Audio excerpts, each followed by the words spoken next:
Hello, warriors. Welcome to the U Movement. I am B.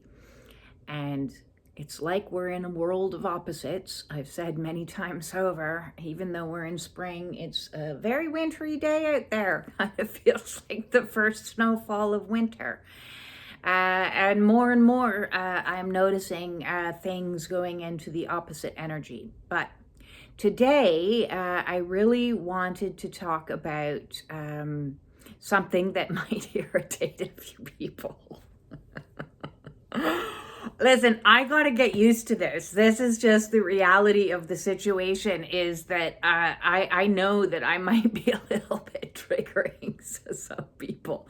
And I'm laughing at it because, the old version of me was so petrified of being disliked or, getting like hateful commentary back. And the new me is kind of like numb.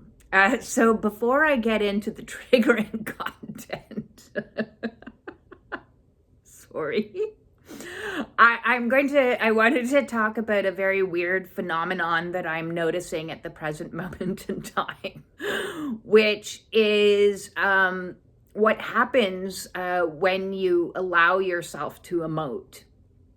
So my emoting journey began 3.5 years ago, the day that I had my spontaneous Kundalini and went from pure ecstasy in the afternoon to pure grief by the evening.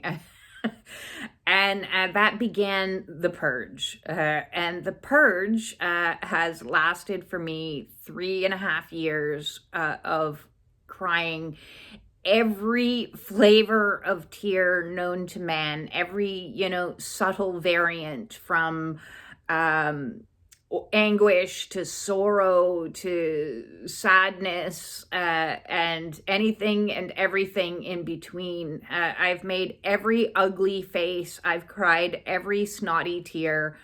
I've cried slow, subtle, one tear at a time tears. I've cried wailing, your eyeballs are about to pop out of your head tears. I've cried tears that are loud and wailing into my pillow tears. I've cried them all. I have cried. I'm very familiar with crying now. And listen, I spent the majority of my life trying to look fine. I'm fine. Everything's fine. It's fine. Let's not address it. Let's not talk about it. Let's not, like any time I went and visited my mother, I would get into the mask of like, I am gray stoning. I am gray stoning. I was gray stoning before I even knew there was a word for gray stoning. If you don't know what gray stoning it is trying to act like a stone, a very boring, unaffected stone, because I knew that anytime I emoted, it created fuel for the fire. So anytime there was a jab, a backhanded compliment, an overt insult, a criticism, a judgment, a ridicule, a laugh, a sarcasm. Fuck, I hate sarcasm. That's a hard no. I love humor. I love wit. Wit uses intelligence. Sarcasm uses cruelty.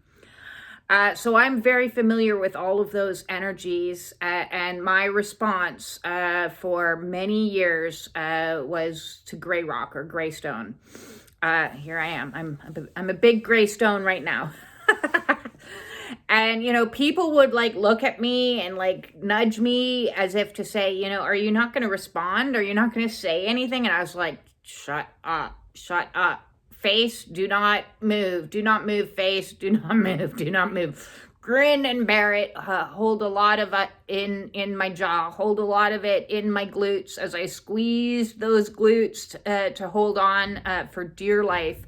And steady oneself in as stoic a way I could be, to the point where before, if you had met the earlier version of me, there's been many versions of me, but the much earlier version of me, I could tell you about my life and not even like, it was like a newscaster.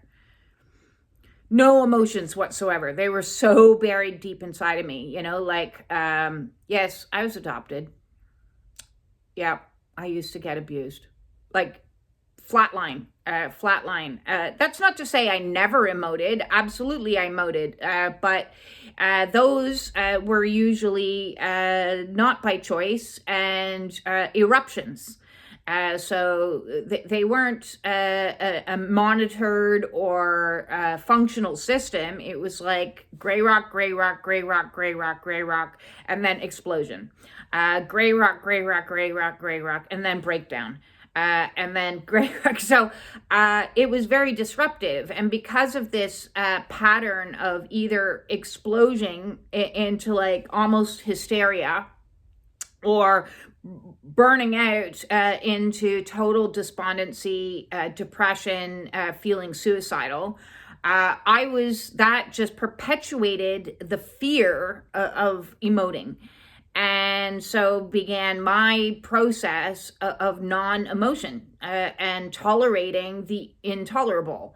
And so that's why, I became so numb to recognizing toxicity, because it was my familiar. I was just, that's how I lived. I just lived. I never knew a day not to have somebody being nasty to me.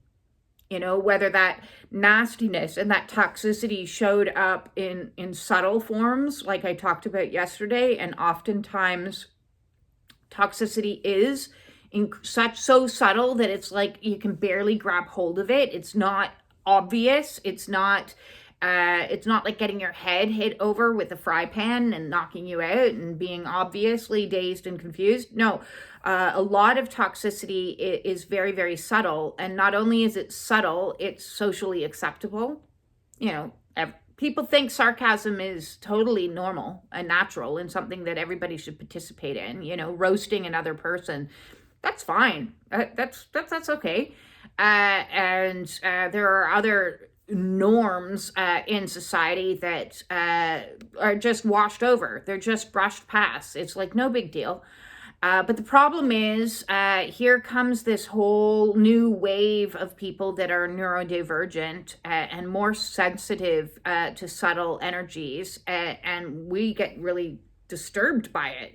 We get really upset by it because there's not a sense of justice. There's not a sense of fairness or equality or kindness, and so we're like, ick. This is ick energy. But the mass majority says it's a-okay. It's fine. A certain degree of lying is fine. It's white lies. It's no big deal. We're gonna wash over that. A certain degree of manipulation is fine. It's okay. Everybody does it. Society says it's okay. I'm going to fudge on my taxes, or I'm going to scam the system over here, maybe buff up my resume to a little bit more than I actually did. It's fine. It's fine.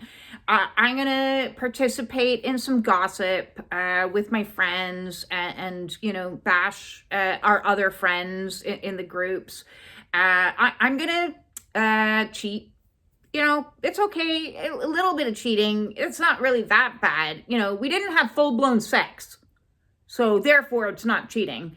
So we're going to just whitewash over this and whitewash over that. And there's a whole bunch of whitewashing going on. And with all that, the norm in itself becomes toxic.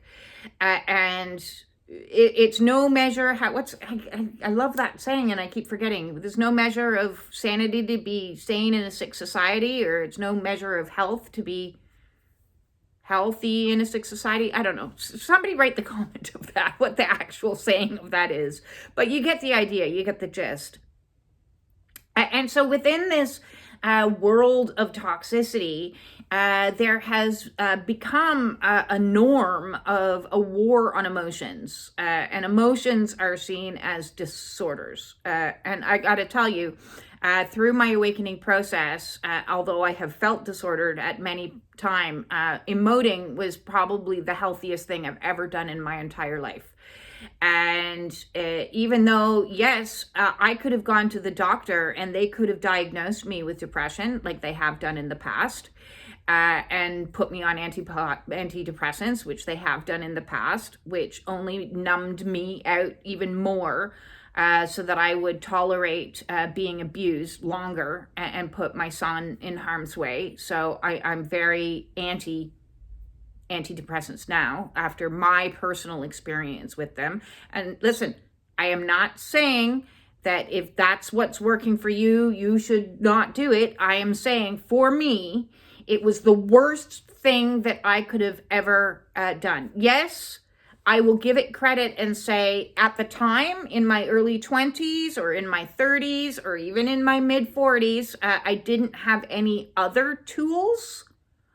So that was necessary at the time. It's like if you're floating in an ocean and you don't have a life jacket and a door floats by, you're going to hop on the door, even though that's not really the best thing.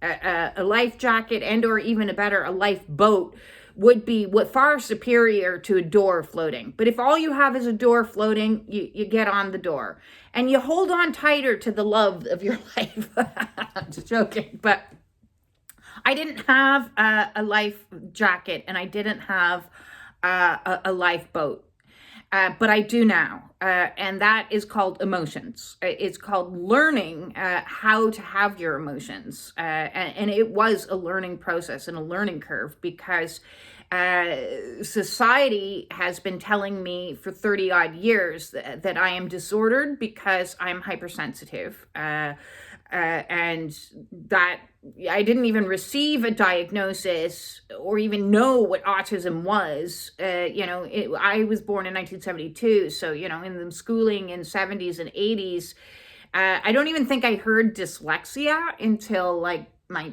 late teens or 20s. And I was like, oh, I have that. That's why I'm shitty at math. Constantly inverting numbers and inverting letters. Please don't ever ask me which comes first, I before E and all the rest of that in certain words. I'm like, I don't know. That's far too complicated for my brain.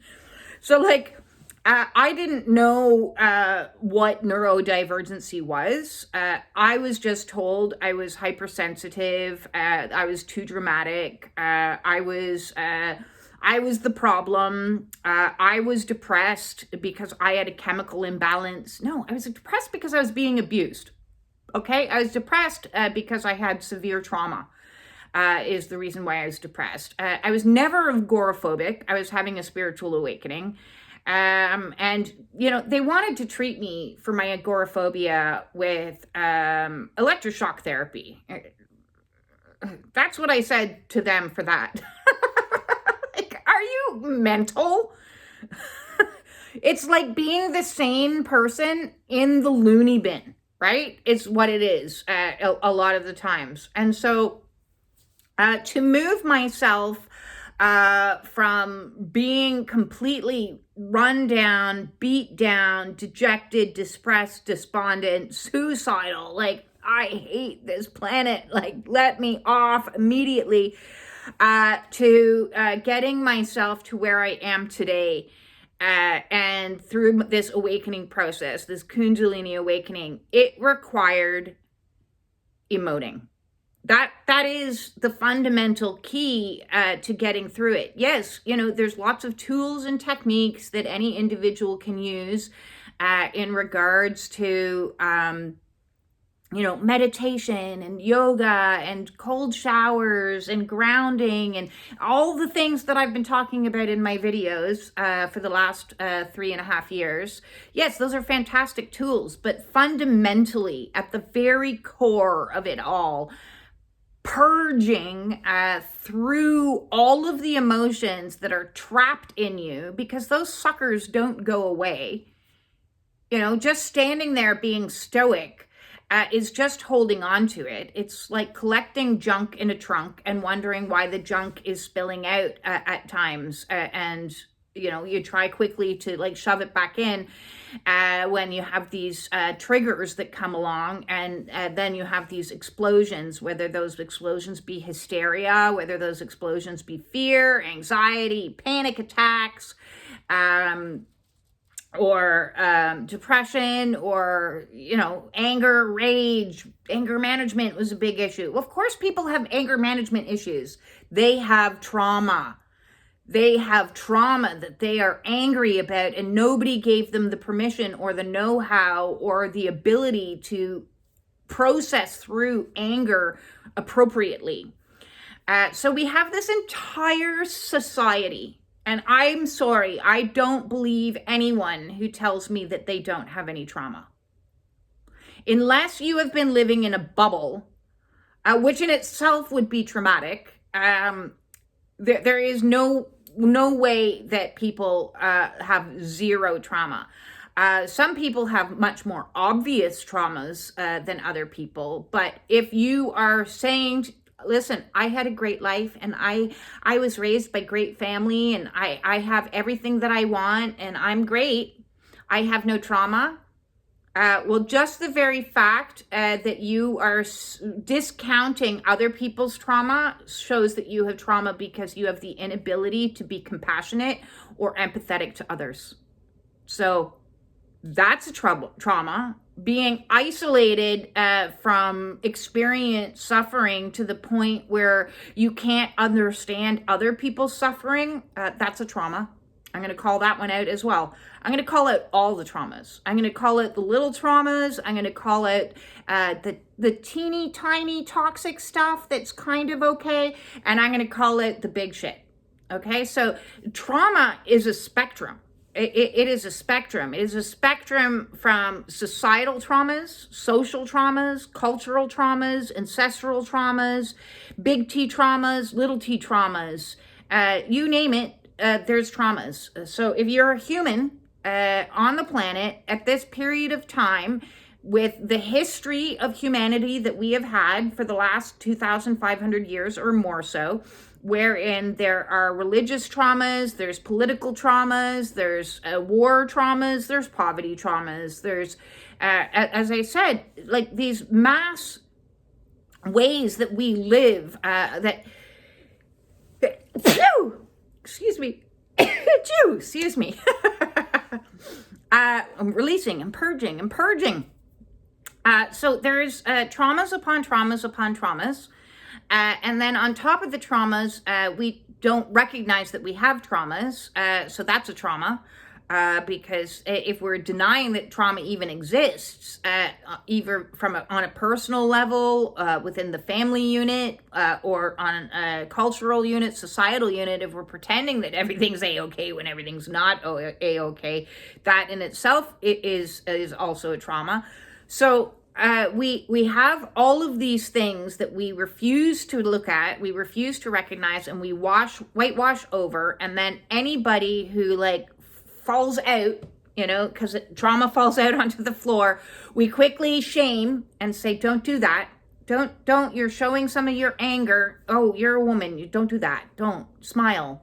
Why are women supposed to smile all of the time? I don't understand this. Or we say to men, I see a tear in your eye. Don't do that. No, none of that. And so we give these messages to people dependent on their sex, but then also as a whole, that certain emotions aren't good for certain sexes, and that certain emotions aren't good for just humanity as a whole. And we're going to diagnose you for that. We're going to diagnose you with antisocial personality disorder, and narcissistic personality disorder, or bipolar disorder, depressive disorder, anxiety disorder, and any number of obsessive compulsive disorder, because now your thoughts are going a little bit crazy. So we have 1,000,001 diagnoses to say that we're all disordered, and we're going to hand everybody lots of pharmaceuticals to maintain these disorders. So again, we can whitewash over the disorders. Let's wash over all of that, and let's add an element of pain, of shaming. So that will be another whitewash. Maybe that's a clear coat. We're going to put a clear coat to really hold everything down in place with shame. Shame's a particularly good one, that everybody shames each other. Let's go back to the gossiping. That's shaming somebody, even if they're not in your presence. Energetically, that's what you're doing. So we're doing all these things that are re-traumatizing traumatized people. And then when people start to begin the healing process, they have to break through all the bullshittery and start unfucking one thing after another. So those that don't know, my channel started as the Unfuckening Movement because I was determined to, I woke up, got the message, saved myself, and was determined to unfuck my life. I had no idea where that was taking me, but I knew that I had to start feeling these feelings because really, at the end of the day, I wasn't given a choice. I wasn't given a choice to not feel these feelings. Like, they were violently coming out of me. Like, it was not possible to stop them. I try as I might to shove them back into my head, all those tears or all those fears. They weren't going to stay there. The Kundalini's power is far greater than me. Like, far, far greater. So Kundalini was activated, that Shakti energy came along, and she came with energy and power like Kali. I'm gonna wreck and ruin all of these coping mechanisms that you have, all of these ways that you've been gray rocking, and all these strategies and all these tools, and I'm gonna push them out. I'm gonna burn them to the ground. I'm gonna make it so impossible for you to hold on to these, to make you listen to me, that it's going to become so unpleasant an experience that you're going to let it go. So alcohol was my numero uno, being in the emotional center. From the time I was 15, I was drinking and smoking cigarettes and desperately looking from my codependency for some man to come along and save me. Which ultimately I had to save myself from the men. So all these coping strategies that I developed over the years, micromanagement, definitely controlling, perfectionistic, the femme fatale, alluring, using toxic sexuality to, try to woo myself a partner. And all I wooed myself was horny men. They weren't looking for commitment and partnership and loyalty and integrity, so I was fishing with the wrong lure. It definitely didn't work for me.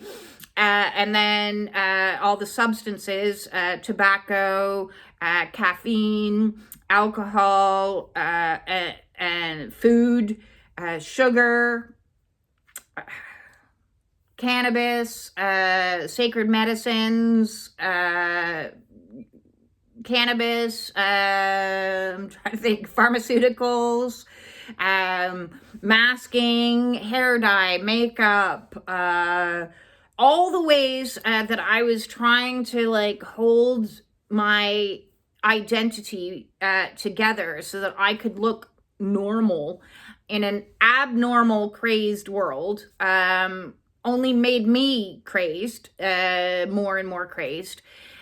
So as Kundalini pushed through, she was demanding, and it was like surrender or else, was kind of the vibe. And so I learned to surrender over and over and over again. So, and I've said in other videos, when it came to quitting drinking quit me. I became so violently ill that drinking became so distasteful. Everybody has that one drink that they drank when they were a teenager that they never touched again. For me, that was peach schnapps. But alcohol as a whole became my peach schnapps. One after another. There were certain drinks that I was like, oh, I've reached the quota of vodka, can't drink vodka anymore. Oh, I've reached my quota of rye, I can't drink rye anymore. Oh, I've reached my quota of beer, can't drink beer anymore. And then in the end, I was down to wine or tequila. And it was only some wines because I couldn't drink all wines. And so then wine was gone. And then it was like tequila was the longest that lasted in its purity. And then I was like, and now I have to give you up. And so, alcohol has everything to do with the emotional realm.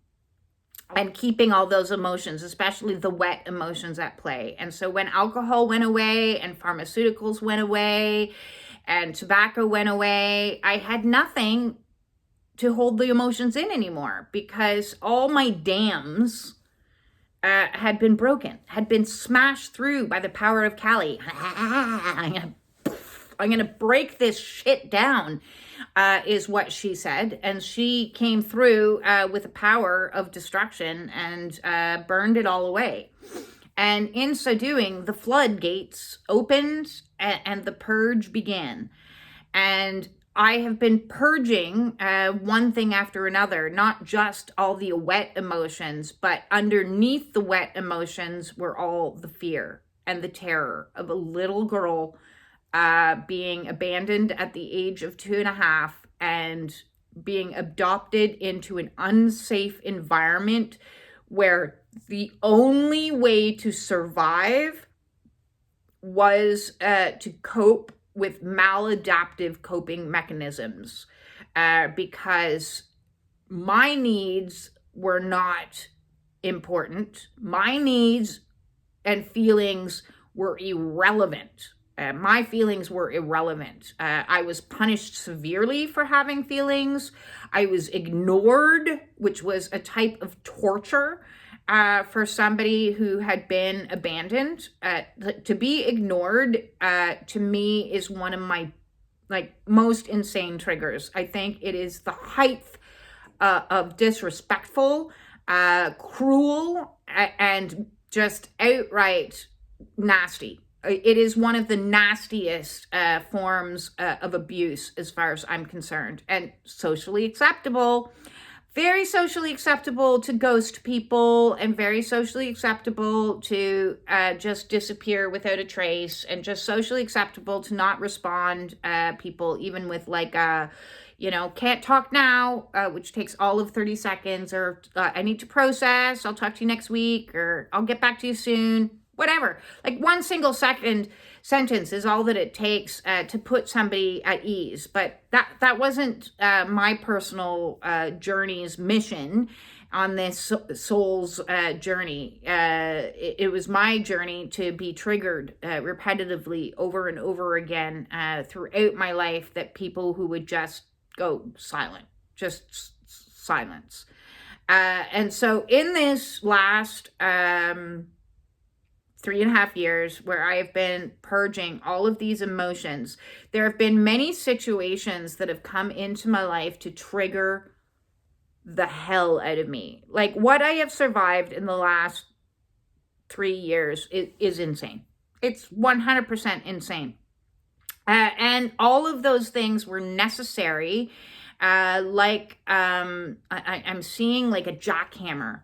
It was necessary as a jackhammer to get down into each of these triggers, to get down past the mud, into the muck, and underneath, to release the geysers of trapped trauma and trapped emotion in there. So every time that I was ignored by my twin, or every time that a legal letter would come in and cause me to be in a trauma response of fear of abandonment in my house, or every time that I would have a fallout with, or a disconnection with a friend that ended up like collapsing our relationship. And I mean, I lost a lot of people, like, oh my God, there's a lot of people on this awakening process. Like it's insane. It is insane. But each one of these came in was like a jackhammer to get even deeper and deeper and deeper into the muck, to excavate all of the stuff that was trapped in there, the black gold, the oil, everything that was trapped in there, to help release it. And so the good news is, at the end of this process, and I'm not saying I'm at the end, but I'm saying I'm not at the beginning and I'm not at the middle, and I'm sure there'll be a few more down the road. However, what I am noticing is that when triggers come in now, after this process of purging for all these years and allowing myself to sit in it every day, every single day, Every single day, I would either cry or allow myself to have an anxiety attack, or, the amount of days that I've been like high vibe and happy and playful, whatever, in the last 3.5 years, I could probably count on one hand. Really. The rest of those, and that's over 1,000 days, the rest of those 1,000 days have been processing, purging in deep prayer, in deep fear, in deep anxiety, in deep anguish, in deep panic. And no, I didn't go to a doctor to be told that I was had a disorder. Instead, I let myself feel every single last drop of it, every single last drop of it. And where I am today is, yesterday I had what would have been an insanely triggering day to me 5 years ago. Like, I can't get into the details because it involves somebody else that I'm respecting their privacy. However, it would have been something that would have knocked me on my ass 5 years ago. Like, I would have been in the fits of a cluster storm of anxiety and anguish and tears, and I would have been, it would have like knocked me to the ground. And it didn't. Not a single tear rolled down my face. And I was just like, now that's not to say that there wasn't an acknowledgement that the situation was sad, an acknowledgement that the situation had elements of frustration in it, that the situation, I could identify it as those things, but I wasn't those things. I wasn't those emotions. I wasn't carried away in a flood of feeling. Instead, I was just observing, this sucks. And it was kind of like numb, which was really bizarre. Like, it was a very bizarre place to be in this. I just have no more fucks to give. Like, it is what it is. I'm not resisting it. I am accepting it for what it is. There's nothing I can do about it. I can't control it. It's in God's hands. It is sad, but I'm done. I'm done, was the feeling. And it's weird. It is very weird. Because when you're gray stoning or gray rocking, you're not devoid of emotion. You're in heightened repress of emotion. There's a lot of energy involved that needs to overpower the emotion. So it's not neutrality. It is extreme strength in a very toxic way. But the toxicity is being held within. It's not, you're not being toxic as in throwing toxicness out, but you're holding toxicness in. And that's toxic, and that made me sick. That's what happened. That's what happens when you hold your stuff in for 30, 40 years, is you develop inflammation in your body. You get sick, you get memory loss, you get fat, you get all kinds of other conditions, you name it, you get it. Because when you hold plutonium in instead of disposing of it as you needs to, and that's what emotions are that are unexpressed. Unexpressed emotions are toxic, like plutonium. And then you respond in ways that is toxic, or you are holding on to the toxic, and you're absorbing the toxicity within yourself, and toxicity is flowing within your body. Like, if you drink down poison and you just don't pee ever and don't sweat it out, what do you think it's going to do to you? Where's it going to go? And that's what holding on to all your emotions is drinking back poison, because, somebody has told you that poison is actually medicine or is actually healthier, when it's the polar opposite, which comes back to kind of everything is in opposites now.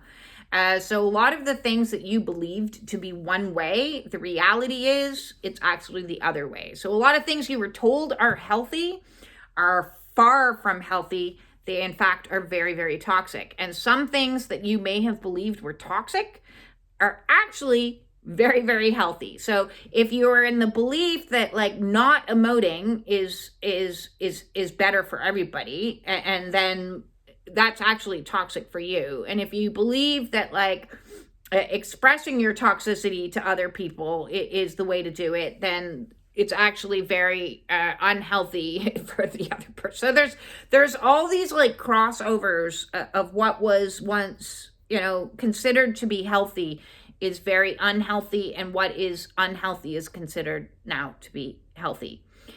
So I didn't follow the traditional path or the advice that would have led me down greater degree of unhealthiness. Instead, I chose the path that is the more difficult path, which is the path to sit at home in your bed, allow yourself to detoxify your body and your emotional center.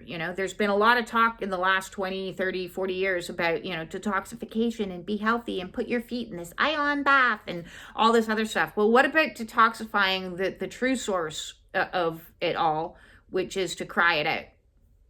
That's sweating it out is great. Listen, I'm not saying there's anything wrong with sweating. That's fantastic for a lot of your organs and this and that. But the best thing for your organs, the best thing for your immune system, the best thing for your brain health, gut health, and every other blood health, heart health, is all getting rid of all of the emotions that are trapped in you and getting rid of the toxicity.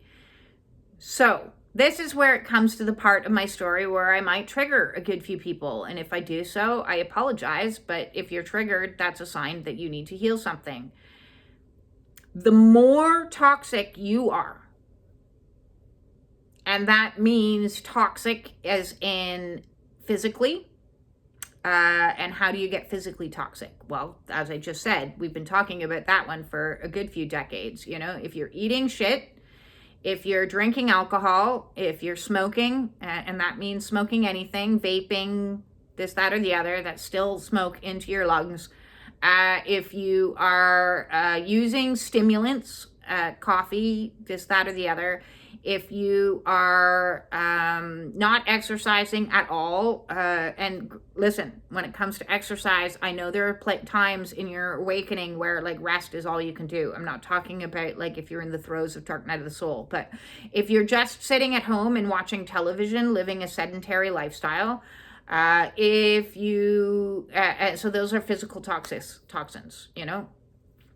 emotional toxins. If you are not crying, if you are not expressing your rage and in healthy, good environments, there are healthy. I have done videos on rage in the emotions playlist. There is righteous rage that needs to be expressed. There is sacred hatred that needs to be transmuted. There is anxiety that needs to be felt and understood as you face fears. There is grief that needs to happen. And I've done many videos on grief because grief is very complicated. And grief is not just about, oh, somebody died and I never get to see them again. It's actually, in my opinion, a worst type of grief to grieve somebody who is still alive.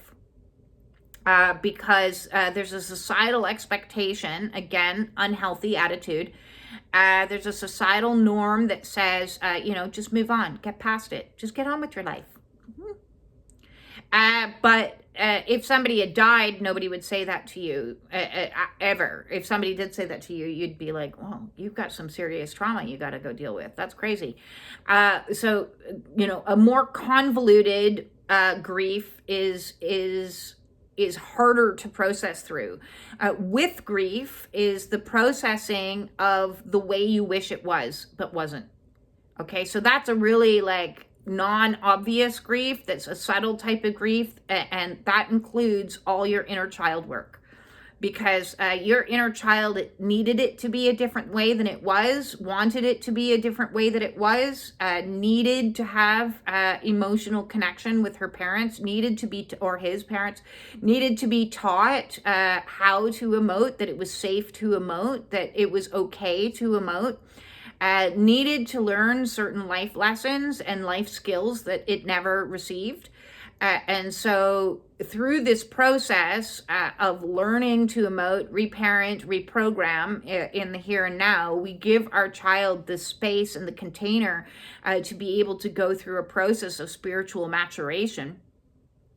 And we need to release these emotions. Otherwise, we are toxic. And the crux of it all is the more toxicity that you carry in your body, in your emotional center, and in your mind, and the mindscape is like a wackadoodle. It's been the hardest of all the realms. So if we divide ourselves into 4 parts, like the medicine wheel teaches, which is body, mind, emotions, and soul, the soul is easy for me, very easy. The body was relatively easy for me. I'm not saying it's going to be easy for you. Everybody's going to have strengths in different areas. You know, some people may find body impossible and very difficult to quit certain foods and certain eating habits. But for me, the body was not so bad. The emotional realm was worse than the body in my personal experience. Again, you might be really good at emotions and be able to process through them really fast, but are stuck in the physical. Whereas I'd be the opposite. But then the mind, oh my God. You know, how I would have loved to have Eckhart Tolle's mind and be able to just in almost like one night go into observer and notice that, well, if I am not these thoughts, who is thinking these thoughts? And, you know, therefore I do not need to have these thoughts. And, oh, look, collapse. My ego just fell on the floor. I'm good now. I'm going to be a spiritual teacher. Yeah. I would have loved to have had the 15-minute awakening program. Instead, I had the 5-year or longer awakening program where I had to go through ego death over and over and over and over and over, like a really bad version of Groundhog's Day. And so the mind through that process has had to learn not only to shut the fuck up, but learn to not believe and buy into all of the stuff, because the obsessive thinking, the catastrophizing, the doomsdaying, the fear that goes on in somebody's mind that has a severe complex post-traumatic stress disorder, or like traumas, because we all have traumas. Let's just label everybody as with traumas. With the traumas that I have, this particular school, the mind, the mental sphere, was without question the most challenging, because in the world of opposites, it the more than any other was like go in to get out. It was like that Chinese finger puzzle of anything that I think that I should do, I should actually be doing the opposite. So, you know, instead of busying the mind, I needed to like quiet the mind through a process of a lot of mantra work, of reminding the mind, you are safe. You are safe. You are safe here now. You are come back to the now. So like collapse in the mind has all these like paradigms and structures and duality, and about collapsing duality from the past to the future. And I got to collapse the shit and just be here now. Where am I? I am here now. No, I'm not dealing with a saber-toothed tiger. And no, I'm not in court today being accused of this. And no, the police aren't at my door. And no, like all the things that your mind can like think up aren't real. They could be real. And that worry program that runs, it like, no, So that's toxic. My mind was very toxic because it just constantly was looking for the next thing to fear to ready myself so I could be in preparedness all the time, like, isn't it the slogan of the was it the Beavers? I was a Girl Guide, and it was always like, be prepared, or brownies, there was this preparedness. You have to be prepared for everything. And depending on what generation you were raised in, you got to be prepared for like the next war, and you got to be prepared for the next outbreak, and we got to be prepared. Oh my God, what's the next thing that is going to happen? And so that's why we need to shut the shit off the news, because that stuff is just constantly keeping you like this. Your nervous system is like, So calming the mind has been exceptionally difficult, because that's toxic. That's really toxic, is to be in those kinds of energies. It's okay, little mind. I know, you're just worrying because it makes you feel safer. I know, but you're safe here now. You are safe. You are in your room. Here is your skin. You can touch that. You can feel this. I can breathe in. I can smell some aromatherapies. I can see that there's nothing that's going to harm me in my vision at the present moment in time. I can hear not much of anything at the moment, which is a good thing. I can hear the sound of silence. That's lovely. This mindfulness needs to replace the mind chatter, right? So it's not about emptying your mind. It's about filling your mind with calming things. And then the spiritual scape is scary in itself. It definitely had some challenges along the way, as we have to learn to surrender, and our gifts come online, and some very weird things happen. And some of those things are, I think I'm going insane. Maybe I'm going crazy, because you're superseding the mind. You're going past the mind. You're going up into spirit. And so in here, there isn't like the same degree of toxicity, but what there is our attitudes towards what's happening. So our attitudes might have some toxicity involved with them, especially if you come from a camp where, you were indoctrinated into a very strict religious doctrine, and then you're almost like, no, this is evil, this is demons, this is like, if I do tarot cards, there's going to be like inviting the doorway to hell, so in the spiritual realm, getting into a place of peace and calm is a pathway that you have to break through all kinds of belief structures that have kept you in a place of separateness, as opposed to a place of unity. So we are toxic, is my point. You are toxic. I am toxic. And the real hurtful thing that I'm going to say to you today is, the more toxic that you are, the worse your ascension symptoms are going to be. And listen, that's not an insult. That is not like you've done something wrong. I'm not trying to shame anyone, blame anyone, hurt anyone. I am simply stating it as it is. And if I trigger you, I apologize. However, I don't, because nobody but me could understand more what it is to be so toxic that my ascension symptoms were horrific. Okay? So on the bodyscape, I have a body playlist. I have dealt with fibromyalgia, diabetes, sleep apnea, peripheral neuralgia, headaches, IBS, head sores, eyes, ears, infections, phlegm releases, candida overgrowth. I'm currently have a mild infection in my bladder right now that I'm purging out and doing the healing work for. There's a reason why I know so much about healing. It's because I've had to heal it in me and do days upon days upon days of research into all the natural and healthy and Ayurvedic and Chinese and different therapies and this approach and that approach and trying this and trying that and what worked and what didn't work. So on the physical, as the vibrational frequency of this planet is continuing to raise, and listen, I'm going to say it again, and I will keep saying it until the day that I ascend. Nobody on this planet is awakened.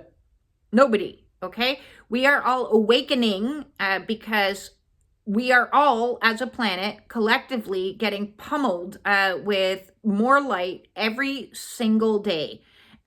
We have these X-class solar flares and other solar activities, storms and whatnot happening, which is affecting the Schumann resonance on the planet and is affecting everybody who is on the planet. All animals, all plants, all humans are in a process of having an upgrade because this vibrational frequency that's increasing means that our energetics are being forced to increase. So anything that was in low vibrational frequency needs to get out of the body and purge out of the system. And the first way that it can do that is purging on the physical. So you're going to have physical ascension symptoms.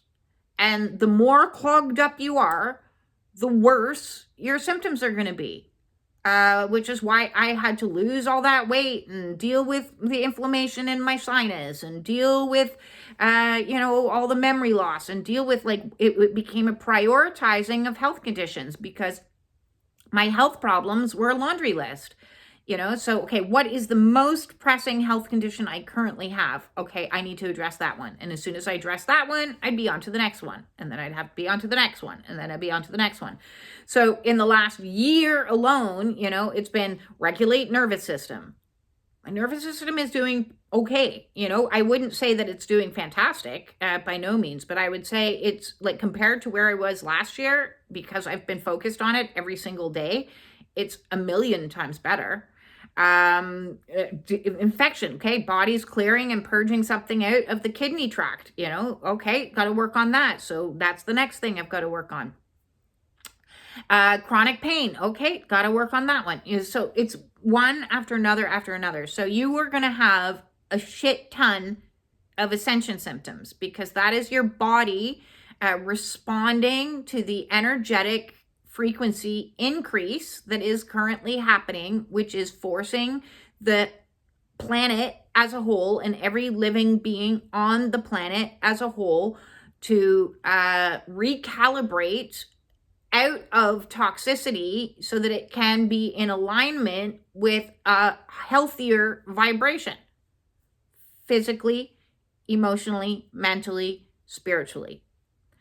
So if you are experiencing a lot of physical discomforts, aches, pains, I've done many videos. If you have any particular issues you would like me to address, please leave a comment and a question. I will happily answer that for you. But you have to take seriously the fact that things need to change. You cannot hold on to old eating habits, old behaviors, old ways of doing things and then get all in a tizzy because you have physical symptoms. The physical symptoms are there to assist you to alter your behaviors, alter your levels of toxicity with the body to help purge them out. So that is what is happening physically.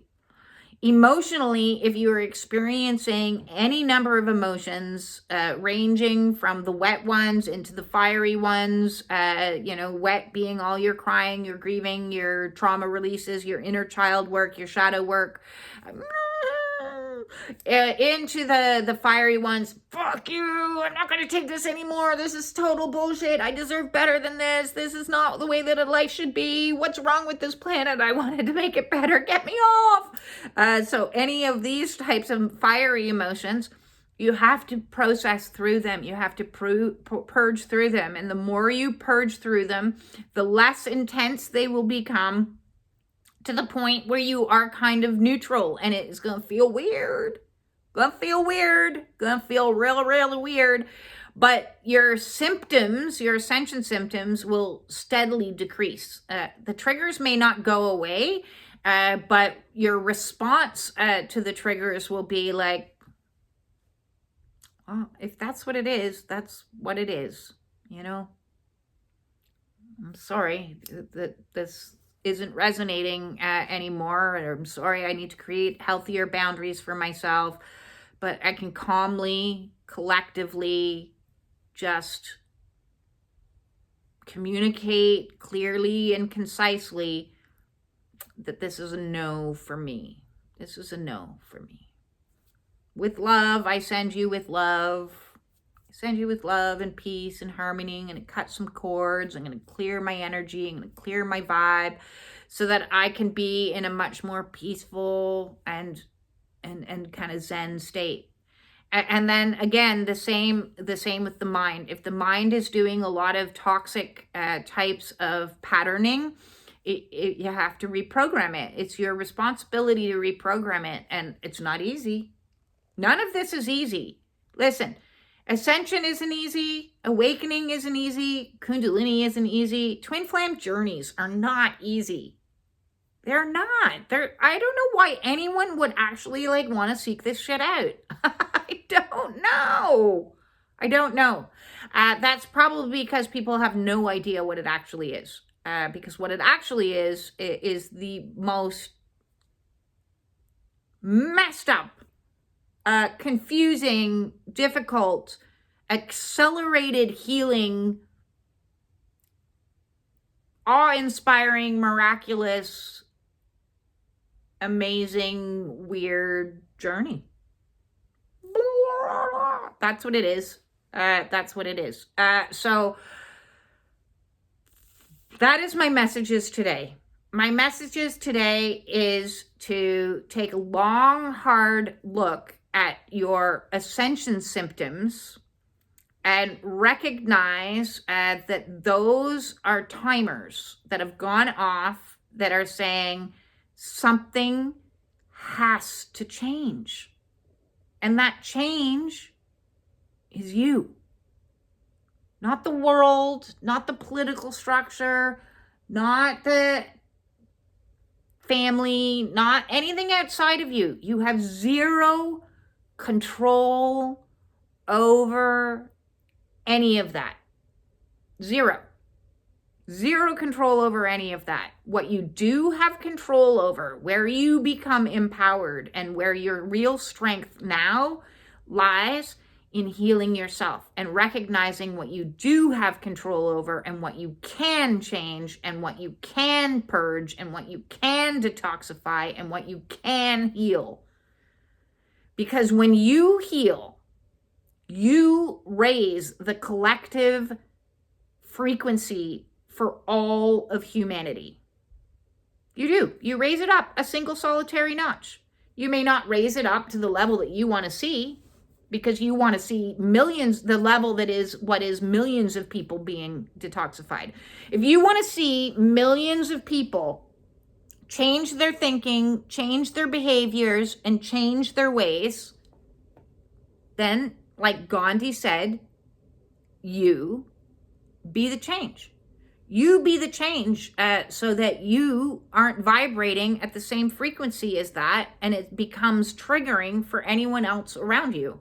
Because they're like, what do you mean you don't drink? What do you mean you don't drink coffee? What do you mean you don't smoke? What do you mean you don't want to participate in toxic relationship structures? What do you mean you don't want to buy the GMO foods and you're only going to buy the farm-bought foods? You have control over you. You have control over what you put into you. You have control over what comes out of you. And you have control over you. You are the change. You are the way. The way is you. That is the way. And then what happens is it creates a ripple effect outside of you, because you become a hub, a vibrational hub, emitting out a frequency that is higher. Authenticity is the highest vibrational frequency that you can be in. Not high vibes only or positive vibes only. That's not high vibe. That is not high vibe. That is a whitewashed version of high vibes. High vibes is, sorry guys, I can't come out this weekend. I'm purging fear like a motherfucker. That's high vibes. Because that's truth. That's authenticity. That's purging. That's purification. That is the process. That is the way. The way is you. The way is me. The way is you. That is the way, is to do the work. Go in and be the warrior. Be the light worker. Be the starseed. Be real. Be the expression and the transmuter of the toxicity into health and wellness. And then when you do it, bing, bing, bing, bing, it lights up other people to do it. And that doesn't mean it's going to necessarily light up the people that are directly around you. You cannot heal, fix, educate, speed up anybody else's karma or soul's contract. You cannot interfere. The law of the angels, the first and fundamental law of the angels is somebody needs to ask for help before help is given. You cannot interfere with free will. So angels cannot come onto this planet and interfere with you unless you go, dear angels, please help me. So learn that as a lesson for you yourself. Be an angel. Be an angel as well as your own guru and everything else that you're going to be for yourself. Your own savior, your own hero, your own messiah, your everything. Be also an angel and live by the rule of, I cannot save others. Okay, I cannot interfere with others. I cannot offer help to others if others have not asked for help. So if your immediate family or your partner or your siblings or your workmates aren't resonating with you and aren't understanding it with you, that's okay. It's not your job to do anything other than do you. Is the job, is to detoxify you, is to detoxify whatever it is in you that allows them to be near you. That's because when you become non-toxic, you can't be in the environment of toxic. It won't work. You'll become hypersensitive to it and you'll be like, oh, I gotta get away. It's it. I can't breathe. So I used to get physically nauseous just to be in the same room with my ex. Physically nauseous up until the point where I was like, I need a divorce. So yes, because people are like plutonium, and I don't want to hang out with plutonium. And then what happens is you're just like this little ball of light going, wah, wah, wah, wah, emanating healthy, vibrant light. And that's going to attract in others that are like, oh yeah, I want some of what she got. What you got going? Where you get that? Where you get that glow? I want that glow. And so then those people are asking. Those people are asking for your help. Those people are saying, hey, what do you eat? What do you do? What is different? I don't advertise myself. I've never put an ad out. I don't have a marketing team. I just have me. And yet you all found me. Why? It's because I'm just being me. I'm just being me. I've done the work and I'm being me. Does that mean that I'm healed? No. I still got more work to do. Does that mean that I'm awakened? No. I'm still awakening. I'm still on the same planet as you. My feet are still touching this planet. As long as my feet are touching this planet and I am not levitating, I am not awakened. I am not ascended. I will be ascended when my feet no longer touch or are connected to this planet and I'm, look at me, I'm levitating, whee!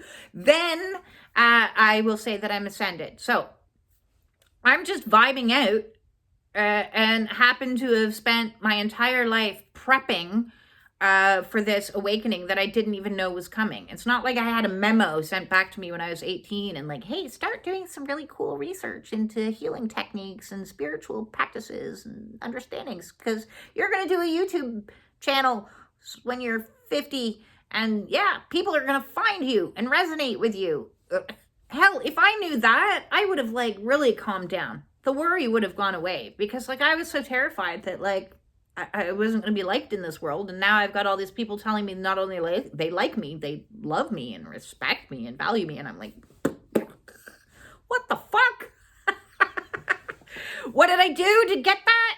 I healed this and that and this and that, and I keep on healing. The process continues. It's a never-ending journey that we are on. So bad news is your ascension symptoms are gonna suck as long as you still have lots of toxicity within you, physically, emotionally, mentally, or on the pathway to spirituality. So clear out the toxicity and your ascension symptoms will get better. If you need help clearing out the toxicity to make the ascension symptoms better and less, and make the emotional realm kind of like neutral, then, book an appointment with moi. All of my services are by donation. So you can book by a 1 hour, 2 hour, or 3 hour deep dive. I don't know many counselors do that, but it works for some of my clients that would prefer to like really spend time to get in, because like an hour is like scratching the surface on something, and then like it may not be enough. So 1 hour, 2 hour, 3 hour increments, and see where you get from there. I'm not looking to like book you for week after week after week after week after week. That's not what it. Maybe you want that, maybe you don't. I don't counsel by traditional methodology of wanting you to keep talking about the same traumas over and again and re-traumatize yourself. No, I want to get to the root cause of the problem and give you tools and techniques to make actual effective change in your life so that you can heal that shit. Listen, I spent 30 years in and out of counseling. I know what works and I know what doesn't work. And like repeating the same story over and over and over again, it certainly doesn't work. What you become is either re-traumatized or numb to it. So let's dig past the storytelling and get into what is like coming up for you right here, right now, and address it not only on the physical, but the emotional and the mental, as well as any spiritual things that's going on. Let's look at you from a whole point of view, not just a microscope. You're having an ear problem. I'm just going to look at your ear. No. What do ears have to do with? Through the chakra system. What does it represent? What can we do on the physical? Yes, I want to give you tools, techniques, and strategies to help you out. So if you would like to book with me, please shout out to justbebeing@gmail.com. That's just, because we all like a little bit of justice. And I just want to be me. Just be the letter B, being. That's what I'm doing. I'm just being at gmail.com. And let's set up a time frame for us to do a Zoom coaching call. If you would like to have a distance healing, I would love to do that for you as well. Or if you would like a private oracle read and see what spirit has to say through the cards, I would love to read those for you. Otherwise, of course, we always do our oracle reads on Sundays at 4:44 p.m. live. Come join the group, jump in, say hi, ask for a card pulled for you individually at the end there, and have some fun with us. It's a Sunday fun thing. Or join the Spiritual Warriors support group. We now meet on Wednesdays, which is tonight, at 7 p.m. Eastern Standard Time on Zoom, where we will discuss what's going on in you physically, emotionally, mentally, and spiritually. And we share with other warriors that are going through ascension symptoms on any of those levels. Any healings on any of those levels. That's how we divide the group up, is we divide it into 4 parts. As well, we do tend to talk a little bit about, what's happening in your 3D worlds. Because your 3D, your environment, is also something that we need to look at and address when it comes to toxicity. So within you, there's the 4 quadrants, and then outside of you is your environment. And if you remain in a toxic environment, staying in relationship or dynamics, or like family dynamics or job situations, that everything in you is going, I hate this job, then those are things that we need to address as well, because you need to up yourself, make action, and find ways to get into a less toxic atmosphere. Tolerating toxicity makes you sick. I'm sorry to be the bearer of bad news. So, see you in our Zoom meetings, Wednesdays, 7 p.m. Eastern Standard Time, or Sundays, 11 a.m. Eastern Standard Time. And then Friday at 7 p.m., we have our first ever dance off. Woo, woo. We're going to dance off our emotions. We're going to allow movement to help facilitate all the flow of energy to get into our bodies and release the vibrational frequency that is the toxic emotions that we don't want to store with us anymore. All the sad, all the grief, a little bit of like flow movement, some anger. Fuck you. Release it. And then get up into the more higher vibes until we get into some like really quite zen and music. So dance through your emotions with us on Zoom. And, everybody's going to have their eyes closed and be dancing. So don't worry about if you're a good dancer. It's not about that. We're not doing any like rocket routines. We're simply allowing ourselves to listen to the music and to let the music allow our body to flow and move in a safe container where we can feel free to express ourselves. If you're embarrassed or nervous or uncomfortable, then put your camera off. Who cares? I'll be there with my camera on, and anybody else that wants their camera on, keep their camera on. If you would prefer to keep your camera off and dance in the privacy of your bedroom, your living room, hell, your bathroom, doesn't matter. It doesn't matter. It doesn't matter how good you dance. It doesn't matter if you follow the beat. It doesn't matter if you cry. It doesn't matter if you shout. It doesn't matter. That's what it's for. It's a healing. It's not a party. It's an emotional release. That's what we are doing. So I look forward to you joining us. If you do want to join us for that, please, I kindly request an $11.11 donation. I like my 1111s. What can I say? My house number is even 111. Haha. It's true. So 1111 donations for the Zoom meetings, or 1111 donation for the dance party. That's not a party. Dance off. And I think that is all my messages today, except I'm saying, sending all of my love and saying thank you, for all of the likes, the shares, the subscriptions. Seriously, the shares to your community is super awesome. As well as, I've got a $2 super button there and a donation link in the description. I really greatly appreciate all the donations.